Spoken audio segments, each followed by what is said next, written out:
On prend ça? Allez, zouk. Allez, go. Sur le marché local, Nathalie travaille ses notions de bulgare. Moi, je Zema lemon.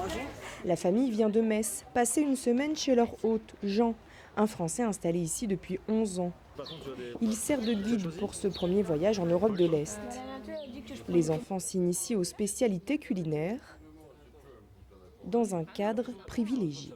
On s'est baladé un petit peu à Sofia, Veliko Tornovo. Bon, ça c'était une entrée en matière un petit peu plus en solo.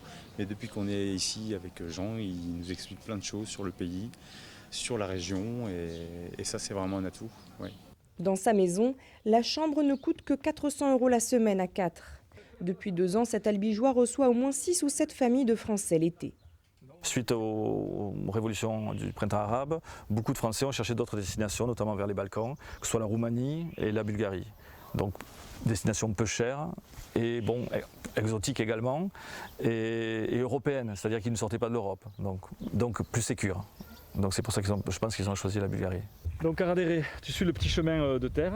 En prime, il partage avec ses hôtes ces petits coins de paradis ignorés des touristes. C'est là où Jean est utile pour nous, quoi. On lui dit tout à coup on a envie d'une plage sauvage, on veut pas de bar, on veut rien, on veut juste mettre nos serviettes et jouer dans l'eau.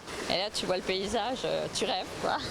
Karadéré est l'une des dernières plages sauvages préservées de Bulgarie. Ici, les habitants se sont battus contre la spéculation immobilière qui s'intensifie sur les côtes de la mer Noire.